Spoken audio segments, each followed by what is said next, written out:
रामो राजमणिः सदा विजयते, रामं रमेशं भजे। रामेणाभिता निशाचरं चमु, रामाय तस्मै नमः। रामन्नास्ति परायणं परतरं, रामस्य दासोऽस्म्यहं। रामे चित्तलया सदा भवतु, मे भो रामामुद्धर। राम रामेति रामेति, रमे रामे मनोरमे, सहस्रनाम ततुल्यं राम नाम वारानने। पिछली कथा को थोड़ा सा हम पढ़ देते हैं जो हम सभी ने श्रवण किया था। तो फिर तीनों रानियों ने पायस को ग्रहण किया और उस दिव्य पायस के प्रभाव से वे तीनों गर्भ को धारण किए। उन रानियों की गर्भकालीन अभिलाषा को देख करके सभी समझ गए थे कि उत्पन्न होने वाले पुत्र कैसे होंगे और किस किस प्रकार से वे अद्भुत आनंदमयी कर्मों को करेंगे। इससे और आगे आज श्रवण करेंगे। ये कथा हम आनंद रामायण से श्रवण कर रहे हैं। रामचरित्र मानस में जो कथा लिखी गई है उससे थोड़ी सी ये कथा अलग है, तो इसलिए जो है कुछ नई बातें भी श्रवण करने को मिल रही हैं। और जो भी कथा है वे सभी कथाएं चाहे अलग थोड़ी बहुत जरूर हों, पर सब सत्य हैं, क्योंकि अलग अलग राम जी केवल एक ही त्रेता में नहीं कई सारी त्रेता में जन्म लिए हैं। और उन सभी अलग अलग त्रेता युग में जब भगवान अवतरित होते हैं तो लीलाएं हर बार एक जैसी नहीं करते, उनमें थोड़ा बहुत परिवर्तन होता है। ऋषि मुनि अपनी दिव्य दृष्टि से जिस कल्प की कथा का समाधि में दर्शन कर रहे होते हैं उसी कल्प की कथा को वैसे ही लिख देते हैं, जिसके कारण से कथाओं में थोड़ा थोड़ा अंतर होता है, पर सारी कथाएं सत्य होती हैं। भगवान शंकर कहते हैं, हे प्रिय, इसी समय की बात है। रावण आदि दुष्ट राक्षसों के अत्याचार से दुखी होकर माता पृथ्वी ब्रह्मा जी के साथ भगवान विष्णु के पास गईं और अपना दुख को निवेदित किया। जबकि रामचरितमानस में है कि सभी भोलेनाथ के पास गए। भोलेनाथ ने कहा कि भगवान विष्णु के पास जाने की क्या आवश्यकता है, भगवान सर्व जगह सभी जगह विराजमान है, इसलिए यहीं पर हम भगवान को याद करेंगे तो भगवान यहीं प्रकट हो जाएंगे। और इस तरह से वहीं पर भगवान आ गए थे। तो आनंद रामायण में ऐसा वर्णन है कि भगवान विष्णु के पास ब्रह्मा जी के साथ माता पृथ्वी गई, अपने दुख को निवेदित किया, धर्म की रक्षा के लिए प्रार्थना की। तब भगवान विष्णु बोले कि मैं पृथ्वी पर अवतार धारण करूंगा। हम कथा को बहुत विस्तार से नहीं कह रहे हैं, बहुत संक्षेप में कह रहे हैं ताकि कथा का भी आनंद आए और जो है मुख्य बातें भी हमें समझ में आए।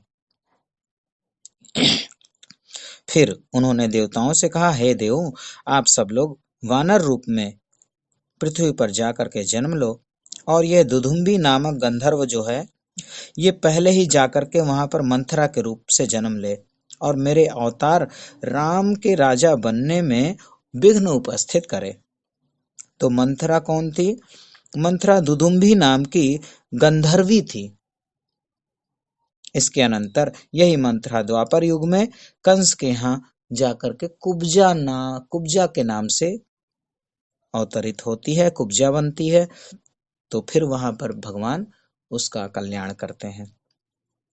कुछ समय पश्चात चैत्र मास की 9वीं तिथि को जब सूर्य मध्य आकाश में चमक रहे थे, उस समय सूतिका ग्रह में माता कौशल्या के समक्ष साक्षात विष्णु भगवान प्रकट हुए। वे उस समय पीताम्बर पहने हुए थे। वर्षा काल के काले मेघ के समान उनका श्याम वर्ण था। वे अत्यंत प्रकाशवान थे। उनकी 4 भुजाएं थी।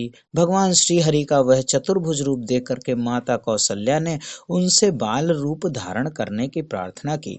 तदंतर क्षण भर में भगवान विष्णु नन्हे से शिशु बन गए। उस समय उनके शरीर की आभा सोने के समान पीली थी। स्वर्ण आभूषणों को धारण करके वे बड़े सुशोभित हो रहे थे। उनके नेत्र कमल के समान थे, उनका मुख चंद्रमा के समान था और उसकी प्रभा निकलने वाला तेज सूर्य के समान था।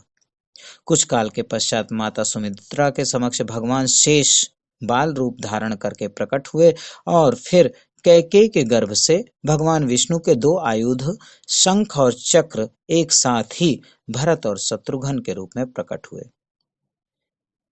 वाल्मीकि रामायण में शत्रुघ्न को भरत का भाई नहीं बताया गया है, परंतु आनंद रामायण में क्या कहा गया कि भरत और शत्रुघ्न के रूप में शंख और चक्र प्रकट हुए, ये कैकेयी के गर्भ से। इस प्रकार चारों बालक राम, लक्ष्मण, भरत तथा शत्रुघ्न अत्यंत ही शुभ समय में प्रकट हुए।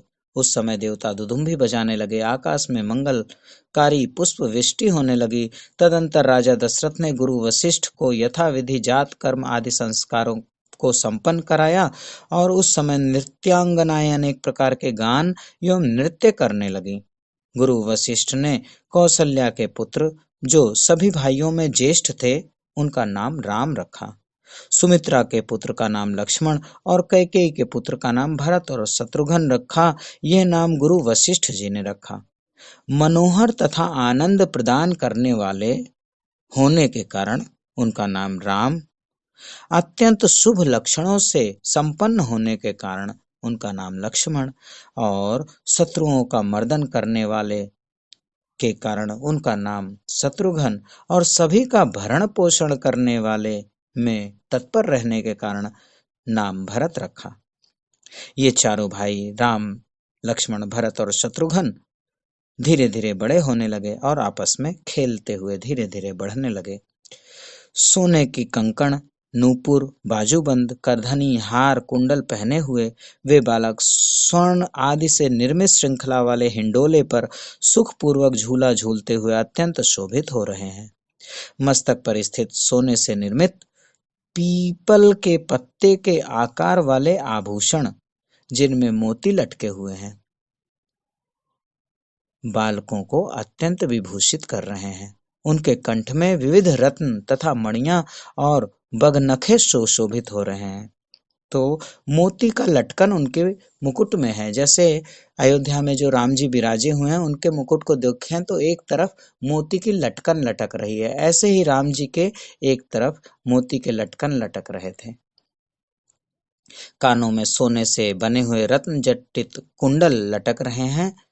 पांवों में मणिमंडित मणियों से घिरी हुई घुंघरू बंधे हुए हैं, और कमर में करधनी, हाथों में बाजूबंद को धारण किए हुए उनके मुखमंडल पर मधुर मुस्कान छाई हुई, मुख में थोड़े थोड़े दांत आए हुए थे। उनके शरीर की कांति नीलमणि के समान श्याम वर्ण की। चारों बालक आंगन में घुटने के बल चलते थे। इस प्रकार शुभ संस्कारों से संपन्न वे शुभ दर्शन वाले थे। इस प्रकार से सुशोभित वे चारों बालक पिता को तथा विशेष रूप से माताओं के मन को मुग्ध करते थे। कौशल्या तथा राजा दशरथ बालकों को नाना प्रकार के वस्त्र, आभूषण और बघनखे आदि से सुशोभित करते थे। बालक राम अपने पिता को भोजन करते देखकर उनके पास लीला करते हुए शीघ्र ही जाते थे। थाल में से एक टुकड़ा लेकर के बाहर की तरफ दौड़ पड़ते थे। तब राजा के कहने पर माता कौशल्या शीघ्र ही दौड़ करके उन्हें पकड़ने के लिए भागती थी। वे माता के हाथ में नहीं आते थे। भला जो योगियों के लिए भी अगोचर है, वे पकड़ में कैसे आ सकते हैं। थोड़ी देर में राम जी खुद ही लौट पड़ते थे और पीछे से अपने कोमल हाथों से प्रसन्नतापूर्वक दशरथ और कौशल्या को अपने हाथ में लिए हुए भोजन के ग्रास को खिलाते थे।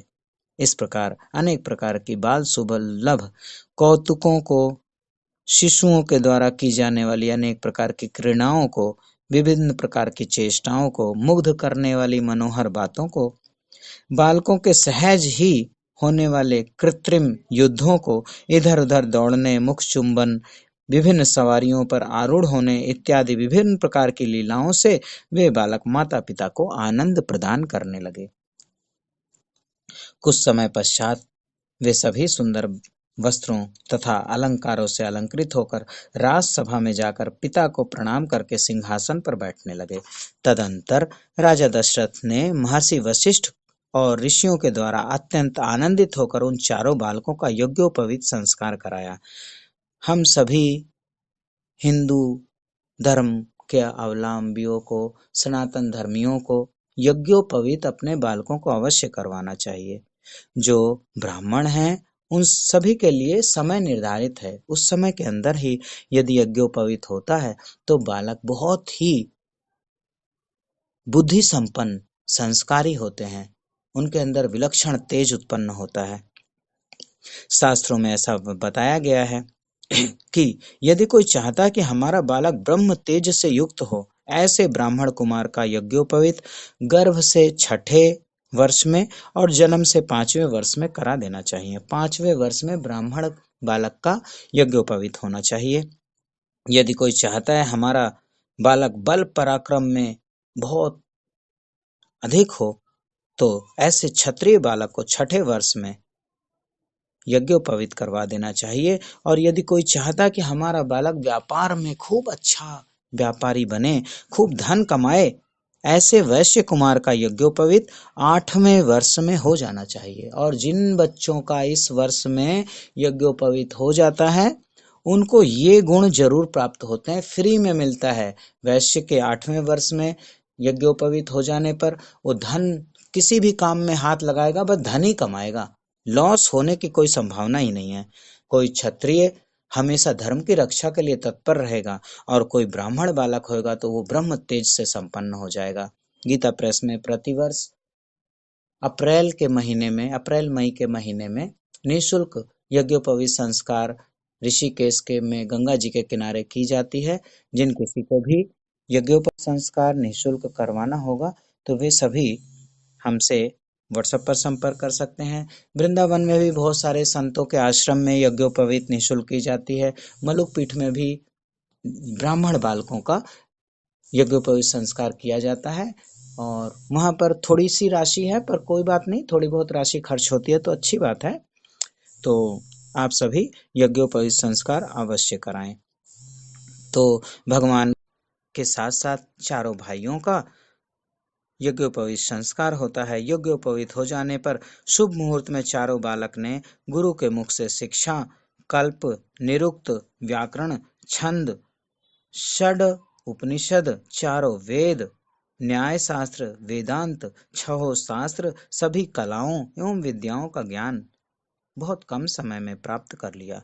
ब्रह्मचर्य की अवस्था समाप्त होने पर राम आदि चारों भाई सेना और मंत्री तथा गुरु वशिष्ठ को साथ लेकर बड़े हर्ष पूर्वक तीर्थ यात्रा करने के लिए गए। ये सारा वर्णन रामचरितमानस में नहीं है। यज्ञोपवीत संस्कार के बाद भगवान ने शिक्षा ग्रहण की और उसके बाद गुरु जी के साथ में तीर्थ यात्रा के लिए गए। वे 6 महीने में वहां से लौट आए और अयोध्या में आनंद पूर्वक रहने लगे। इस प्रकार अत्यंत बुद्धिमान माता पिता की आज्ञा पालन करने वाले वे सबके प्रिय चारों बालक माता पिता तथा नगरवासी जनों और जनपद में रहने वाले लोगों को आनंदित करने लगे।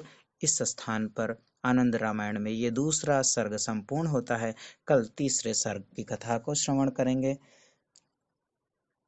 ध्यायेदाजानुबाहुं दृश्यरधनुषं बद्धपद्मासनस्थं पीतं वासो वसानां कमलदलस्पर्धिनेत्रं प्रसन्नं वाकामारुणसीतामुखकमलमिल्लोचनं नीर्दाभं नानालङ्कारदीप्तं दधतमर्जटामण्डलं श्रीरामचन्द्रं चरितं रघुनाथस्य शतकोटिप्रविस्तरम् एकैक्षरं पुंसां महापातकनाशनं।